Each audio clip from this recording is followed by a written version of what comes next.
Srimad Bhagavatam ki jai. Namo Vishnu Padaya Krishna Prasthaya Bhutale Srimate Bhaktivedanta Swami Iti Namane Namaste Saraswate Deve Gauravani Pachanine Nirvisesha Shunyavani Pastaka Vishwatanine.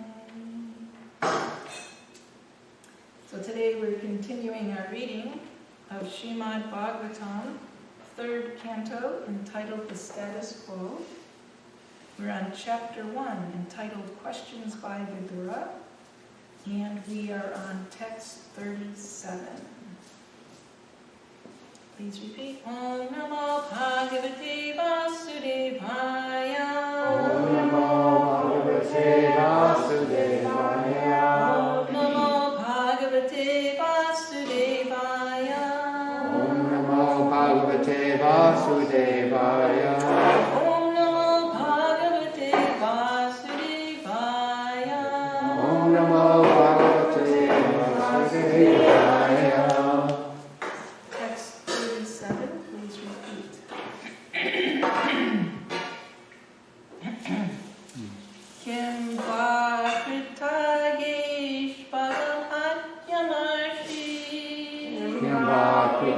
Kritageshwaram Atmamarshi.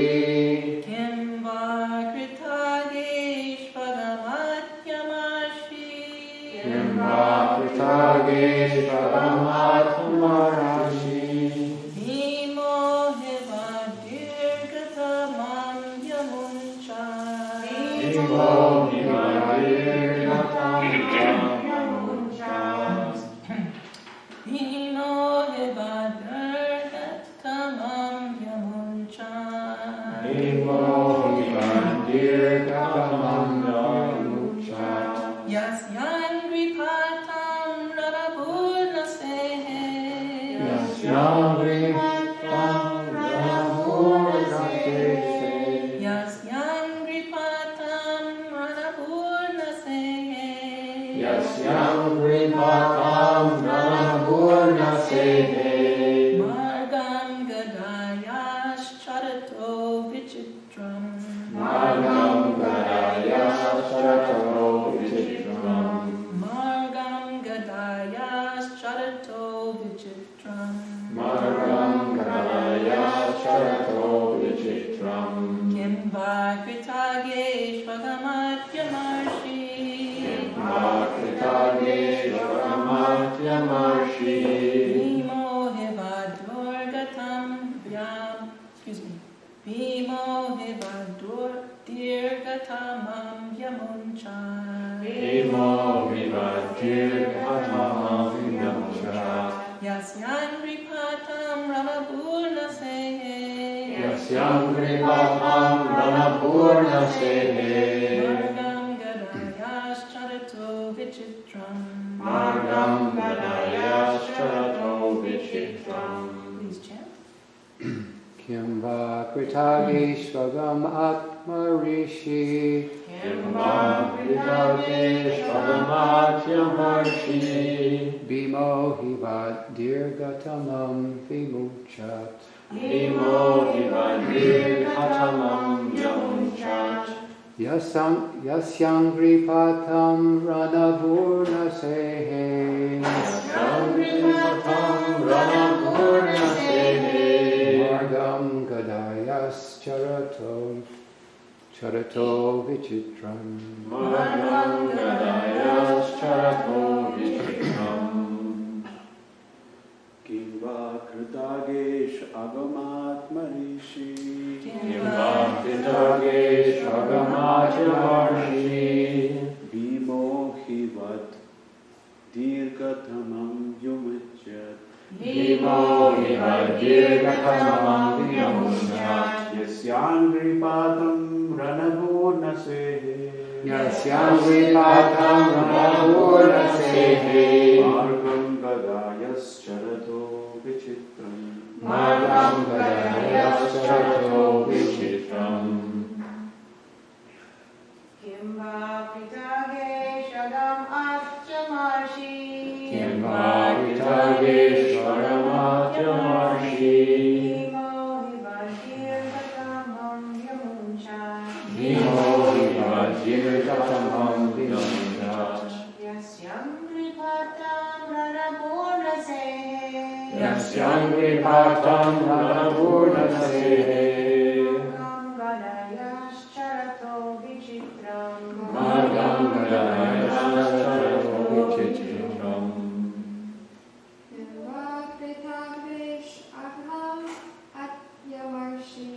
Kim Va Kritageshwagamatyamarshi. Bhimo hiva dirgatamam yamunchat. Yasyam gripatam ranapurna sehe. Margam gadaya sharato vichitram. Anybody else? Word for word synonyms, please repeat. Kim, Kim, weather, weather. va, either, krita, perform, vishu, unto the sinners, unto the sinners. agam, Agam, anger, anger. ati amarshi, Ati amarshi. unkind. unconquerable, unconquerable, Bhima, Bhima, Bhima, Bhima, Ahivat, Ahivat, like a cobra, like a cobra, Dirgatamam, Dirgatamam, one cherished, one cherished, Yamunchat, Yamunchat, has released, has released, Yasya, Yasya, whose, whose, Angripatam, Angripatam, putting on the steps, the Ranabu, Ranabu, the field of battle, the field of battle, none could not, could not, say, tolerate, Margam, Margam, the path, the path, Gadaya, Gadaya, by the clubs, by the club, Chadata, Charita, plain, plain, Vichitram, wonderful. wonderful. Translation and purport by His Divine Grace, A.C. Bhaktivedanta Swami Prabhupada. So this is Vidura speaking to Uddhava. Please tell me whether the unconquerable Bhima, who is like a cobra, has released his long-cherished anger upon the sinners. The field of battle could not tolerate even the wonderful playing of his club when he stepped on the path. Purport. Vidura knew the strength of Bhima. Whenever Bhima was on the battlefield, his steps on the path and the wonderful playing of his club were unbearable for the enemy. Powerful Bhima did not take steps against the sons of Dhritarashtra for a long time. Vidura's inquiry was whether he had yet released his anger, which was like that of a suffering cobra. When a cobra releases its venom after long cherished anger, its victim cannot survive. End of Srila Prabhupada's purport. So today Vidura is inquiring about Bhima. And as we learned earlier in the chapter, Vidura already knows the answer to these questions. How is this person faring? How is that person faring? Because when Vidura was on his pilgrimage and he went through Prabhashetra, he learned how the Yadavas killed each other off by getting intoxicated and killing each other. He heard about Battle of Kurukshetra. He understands what's going on, but for psychological reasons, he's asking all these questions. Because bad news needs sometimes some repetition to really sink in. So today he's inquiring about Bhima. And he compares him to a cobra. So apparently, a cobra can be agitated and become very angry and just keep holding it in, until finally the last straw comes, as they say, and the cobra releases its anger through a venomous bite, and there's no question of the victim surviving. So Bhimasena, the second of the Pandava brothers, he's huge, right? He's a physically huge person, very strong, and nobody could mess with him. When they were children, the Pandavas basically grew up with their cousins, the Kauravas, in the same household, and they would play sports together, and competitive this and competitive that, and without a question, Bhima always won. Bhima always outshone everybody in his physical capabilities, his physical strength, etc. So, when you got into a match with Bhima, you just knew you were going to lose. So, as they're growing from boys to adolescence, Duryodhana, the oldest of the Kaurava cousins, he becomes, envious of Bhima. He becomes envious of Yudhishthira. He becomes envious of the Pandavas in general. And as they grow older, he actually decides that I'm just gonna, do away with Bhima. I'll just get rid of him. So he tries all sorts of nasty tricks, and one time the boys were all playing water sports, and at night they slept in their tents, and Duryodhana arranged for Bhima, while he was sleeping, to be tied up with these very, very, very strong rope-like ropes, made out of plant fiber, right? You take vines or whatever, and just tie him up like anything. And he had him thrown into the Yamuna River. Like, yay, I'm going to tie him up and drown him. But Bhima was able to break through that. Like straitjacket, Many attempts on his life.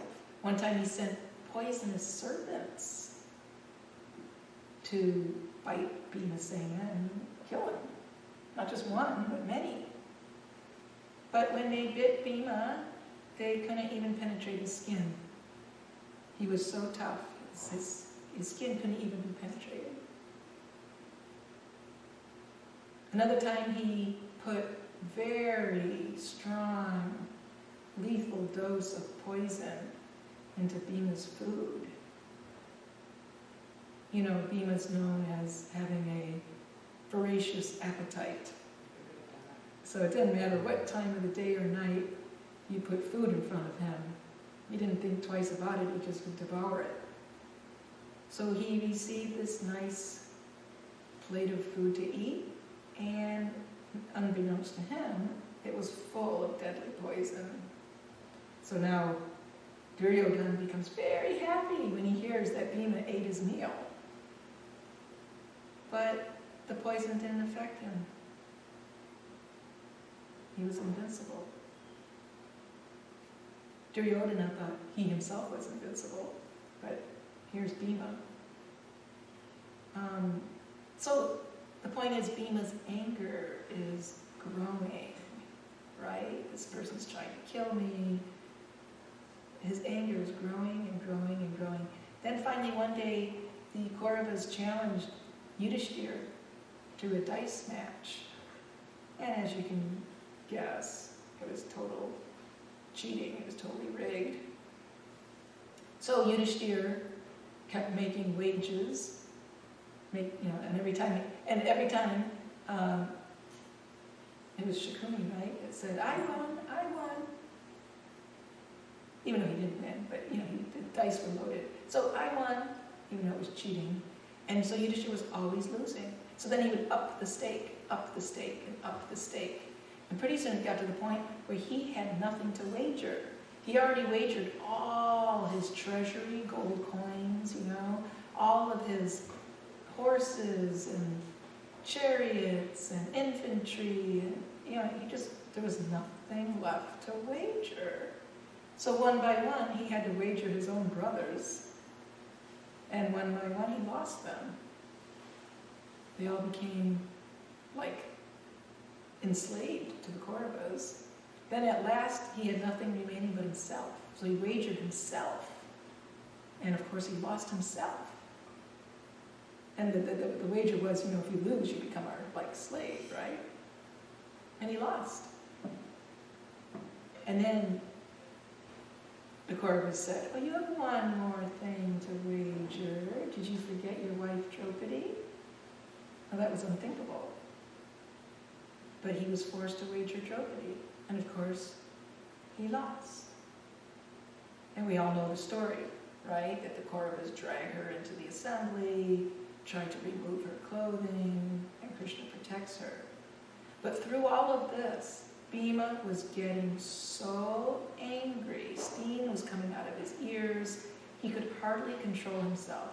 He just wanted to pounce on Duryodhana and kill him. But he didn't. Why? Because he needed permission from Yudhishthira, his elder brother. Dharma Raj, the emblem of virtue, the emblem of Dharma. So despite his anger being like over the top, he couldn't express it. He had to hold it in, like this example of a cobra. So Yudhishthira did not give him permission. Arjuna also became very angry. He also wanted to step up and take the law into his own hands. But again, Yudhishthira didn't give his permission. So Bhima had every right in the world to be angry. Then after this whole episode of the cheating dice match, eventually the Pandavas go into exile, right? For 12 years or 13 years. Now they're in exile, and the terrorism doesn't stop. Duryodhana has many, many, many plans. One after the other, they fail to annihilate the Pandavas, burn down their little house of lac, so many things. When their exile period was finished and they came back to Hastinapur, Duryodhana and his father Dhritarashtra, they wouldn't even give the Pandavas a speck of land to rule. And as we know, this all led to the battle of Kurukshetra, and it led to Krishna sending Vidura to Dhritarashtra to have one last chance at diplomatic peace talks to prevent the war, which takes us to where we basically are now in the Bhagavatam episode, that Vidura did try to go and give good advice, and of course Dhritarashtra didn't take it, so Vidura, out of disappointment, left for pilgrimage.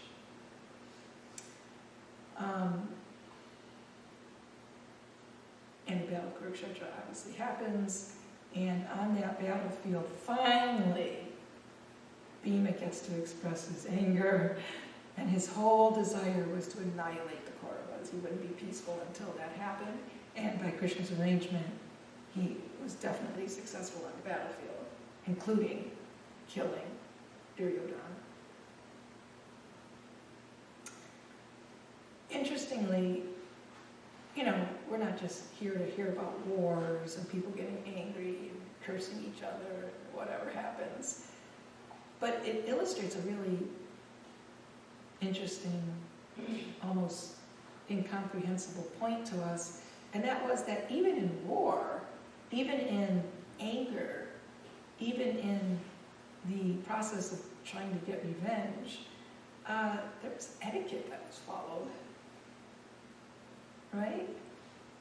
Both Arjuna and Bhima, they did not just explode like a volcano.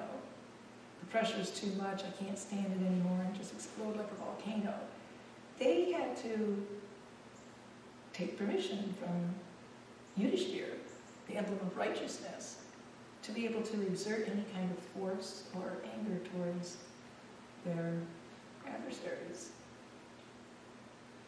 We hear that even in battle, the two sides, during the Battle of Kurukshetra, of an 18-day war, they would fight only until sunset. There were rules to follow, and you were not allowed to fight when the sun wasn't shining. So as soon as the sun set, they had to quit, lay down their weapons, and they would go to their tents at night, and they would even sit in the tent with their cousins and have dinner together and compliment each other. Wow, that was a really good, volley of arrows you shot there today, Prabhu. And then he would turn around and say, oh yeah, and that was a really fast move you made, and this and that. They would actually compliment each other on their warrior abilities, even though they were fighting against each other. So much etiquette was involved. You couldn't, you had to fight on the battlefield. You didn't fight off the battlefield or outside the time limit. You didn't involve women and children and innocent citizens. So when we read like Mahabharata and other retellings of the history, it's quite amazing to see how incredibly civilized, the Vedic culture was or is, whatever remnants are left of it, how incredibly civilized the people were, that even in warfare, there was etiquette to be followed. When you look at their culture, and then you look at our world today, it's actually quite embarrassing that we're really like barbarians. I mean, really. Yeah, we can't compliment ourselves as being anything higher than barbarians. We're worse than the animals. Animals, they'll fight and kill, but what are they doing it for? For some protection, because, you attack me, so I have to bark back and attack you. Or, they're going to get food. But as soon as they get their food for the day, that's it. They're not attacking anybody. They're living in peace, it seems. So worse than the animals, man has adopted this modern mentality of just, declaring war for no real good reason and involving innocent people in the warfare. So when we hear these wonderful accounts, it should cause us to reflect and cause us to understand, to actually admit and acknowledge how very, very, very low our birth is here in Kali Yuga. Somebody might be born in a so-called Brahmin family with a, heritage that they follow and they consider themselves a Brahmin. Or somebody might be born, which most of us are born, as Varna Sankara, no particular designation of Varna. Most of us are born Lechas and Yavanas, or worse. So we can read the histories and really notice what a degraded, pathetic position we're in. And if it wasn't for the mercy of Chaitanya Mahaprabhu, we're just all like totally on the fast track to hell. Like an eternal hell, We should have appreciation of the incredible mercy that we're being offered if we just take some advantage of it. So, most people today, if they were to read the Srimad Bhagavatam, Mahabharata, etc., they would say this is mythology. They would say this is just fiction. Because we learn in school that civilization began at most 3,000 years ago, which is a very short time span ago. In school, we are learning like this, that before, say, 3,000 years, man really was just a barbarian. Because your great ancestors were chimpanzees. And then eventually, gradually, step by step, they evolved into kind of like an ape-man, Cro-Magnon man or something, whatever they call them. And gradually came to Homo sapiens sapiens, and gradually, we came to the position that we are today. Very advanced, very civilized. But the real point is, no, we haven't advanced and become more civilized. It's quite the opposite. Sorry to break the truth to you, but quite the opposite, Mr. Public. So we're actually meant to appreciate this fact, because unless one actually recognizes their very fallen, their very pathetic position, one is not so apt to cry for mercy. Why should I fall on my knees and cry for mercy if I think I can stand on my own 2 feet very strongly and securely? But when we recognize our very fallen, deplorable condition, then we can actually muster up some genuine sincerity and humility and beg for mercy. Unfortunately, as I mentioned, people will read these accounts and say it's mythology. Just see how we've advanced.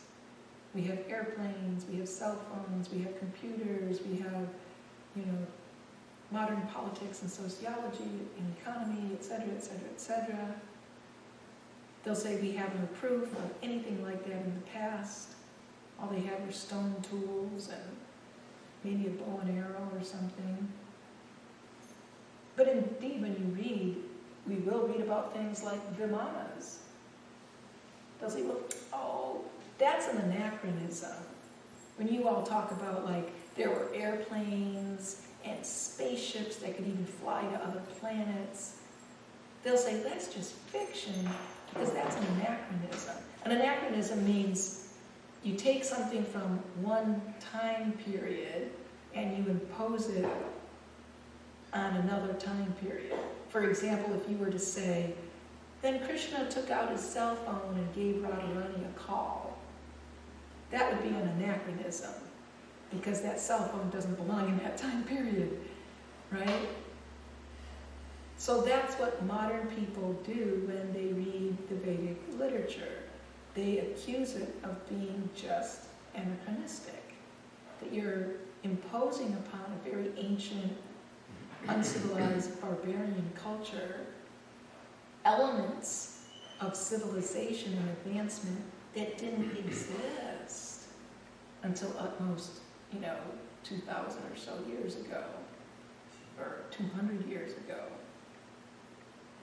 And this is a challenge we're all going to meet if you go out into the public and preach, especially if you go into the circles of educated people, so-called educated people, because this is what's going on at the universities, right?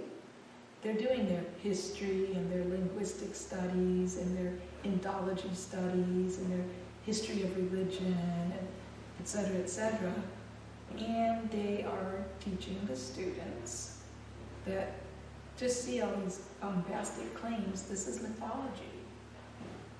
This is mythology.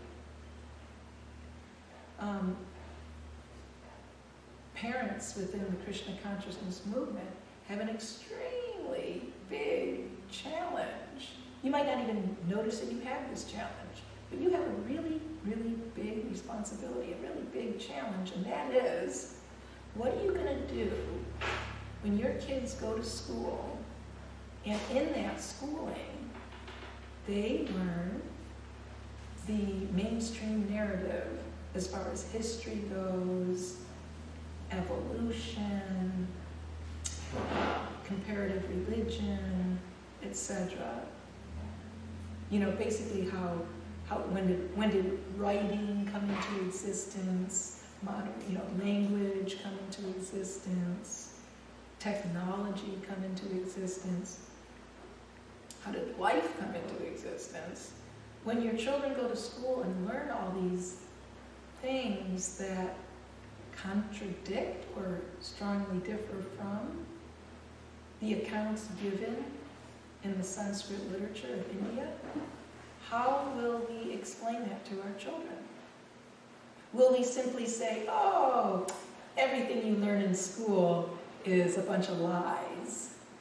Oh, they're just in ignorance. They're covered by Maya. So their explanation of how humans came to the planet Earth, where life came from, their explanation of how civilization evolved from being barbaric cavemen to, what we have today. Are you just going to tell your children, oh, it's all wrong? They're just in ignorance, or they're cheating, or what have you. And that actually what you read here in Srimad Bhagavatam is the real truth. Well, as the children grow and their intelligence matures and they can take on skills like critical thinking, etc., they're going to start wondering, okay, Mom and Dad, if you're telling me that the stuff I learned in school is not correct, whether there's a, evil intention behind their feeding me this incorrect knowledge or not, then why are you sending me to school? if what I'm learning in school is incorrect and improper, then why are you sending me to school? We can say, oh, well, to give you critical thinking skills, you can analyze, all the different narratives and then compare it to the Vedic narrative and find the faults and this and that. But it doesn't work that easily. Because it's not just a few hours a day or many hours a day that a student is actually in the classroom, but it permeates the whole culture, from the entertainment industry to politics to sociology, everything. So we have a really big challenge to somehow or other, not just children, but to speak of all the bhaktas and bhaktins that join our movement, and they've come out of, 20, 25 years of material indoctrination. They've learned a particular narrative about history, about life. And now all of a sudden, they have to believe these ancient stories about vimanas and, spaceships, actually, and advanced methodologies. It's a very big challenge. And it's easy to say, oh, well, this is my religion, this is my faith, so I believe this. But it's another thing to be able to live in the world and not be affected by that narrative, by that paradigm. So it's a big challenge. There's not like an easy answer to give. But basically, Prabhupada did want to protect our children from what he called slaughterhouse education. Because it's a civilization that kills the soul. You can't really kill the soul, but, seemingly kills the soul. So when we read these accounts from Srimad Bhagavatam of a big battle with 640 million soldiers, which is twice the population of the United States currently, or we read accounts of, amazing weapons that they had, much like our modern atomic weapon, they had the Brahmastra weapon we read about, right? When we read these things, we have to actually check our own mentality and intelligence, that are we being affected by this, modern narrative that this is just mythology, or do we actually accept it? And if we do accept it, how are we going to explain it to others? So in a nutshell, humans today are taught that pratyaksha, or empirical observation, is the method for attaining knowledge. They're taught that anuman, or hypothesis, or theorizing, is the process for attaining knowledge. But we begin our teachings by saying that shabda, or hearing from spiritual authorities, authoritative sound vibration, is the process for attaining true knowledge, complete knowledge. So if you're willing to accept that proposal, then you can actually read Srimad Bhagavatam and not be bewildered. But if you remain, attached to the idea that through pratyaksha and anuman, this is how you're going to get real knowledge, then you're going to have a lot of stumbling blocks as you pursue through the scripture. A lot of stumbling blocks. And in fact, many devotees who seemingly, they seem to be sincere and intelligent and what have you, many devotees have become sidetracked from Krishna consciousness due to encountering such stumbling blocks. Many devotees have gone back to college to get a degree. They think, I'm going to go to college and get some degree like in, religion or science or history, so that I can use that in preaching Krishna consciousness on the academic level or scientific level. And many devotees who have done that have become bewildered and actually start questioning the validity of the Srimad Bhagavatam. It's definitely happened. I've witnessed it myself. I've heard different accounts. So we should not be naive and think that we can't also be bewildered like that. So great care needs to be taken when we live in this world, yet we have a different paradigm. So we'll stop there, see if there's any discussion.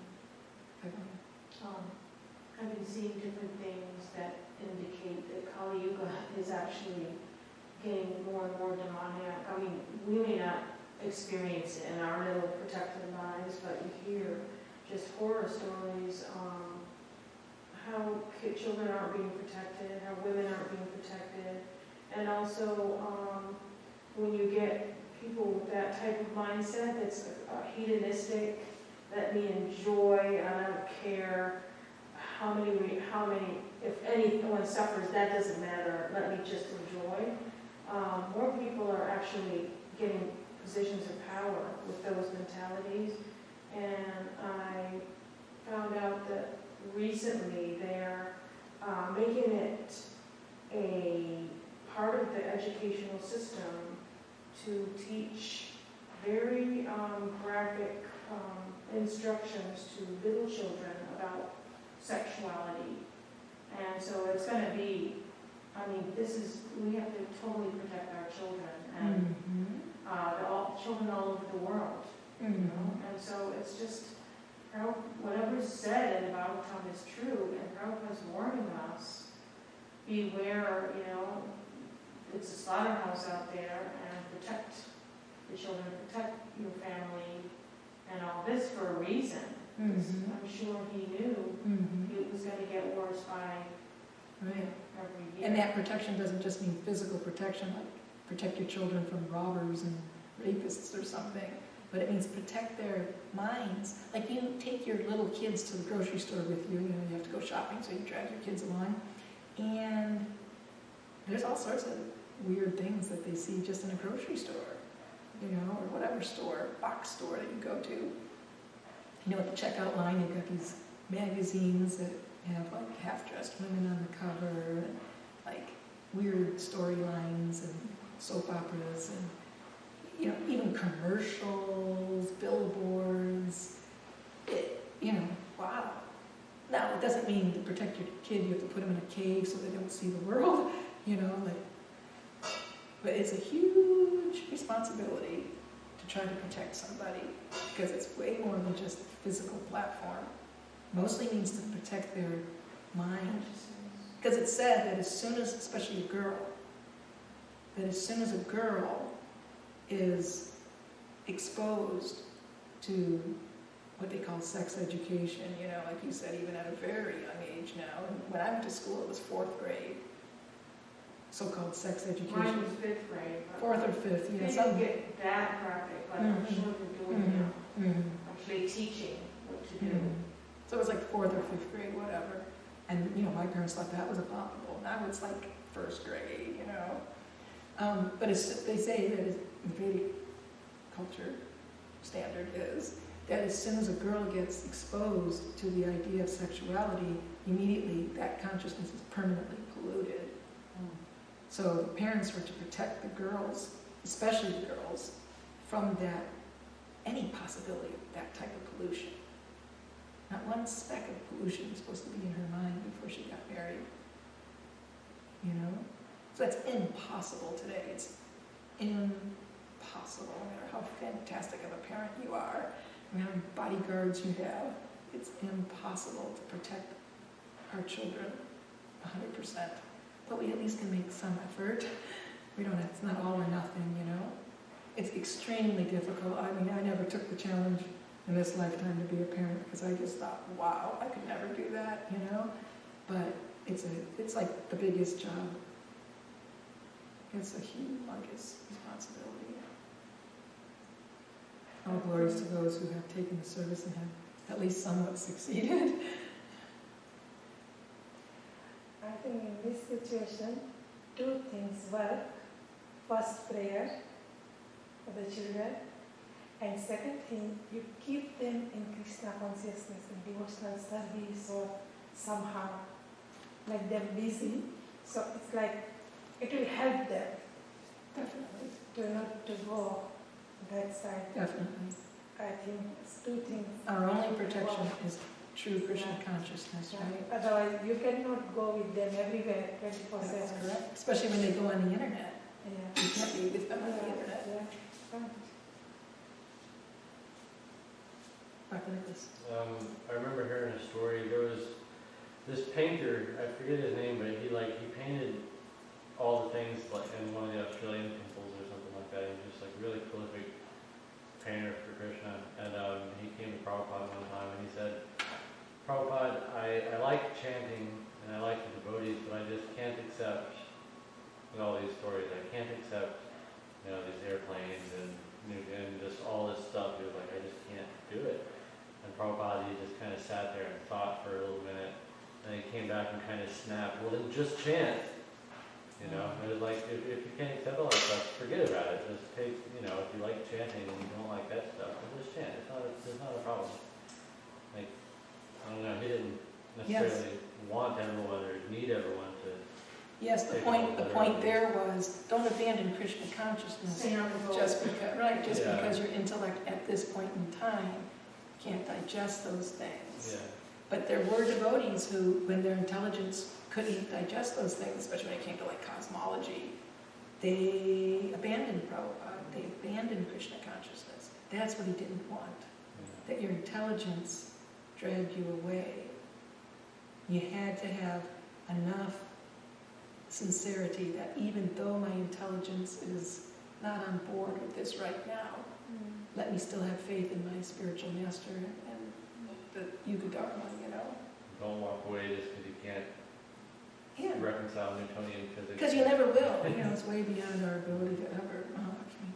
It just reminds me of this little story that I read recently of Srila Prabhupada, where he said some devotee wrote and they were saying they had their doubts about Srimad Maharani.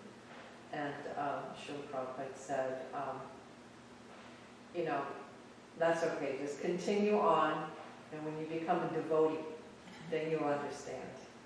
So Right. sometimes, we're so proud we think, oh, we're devotees, Right. but really to come to that real standard is Yeah. much higher than we can imagine. Yeah. We're like in the red zone, very dangerous zone. Any little thing could tip us off Yeah. and send us away. Yeah.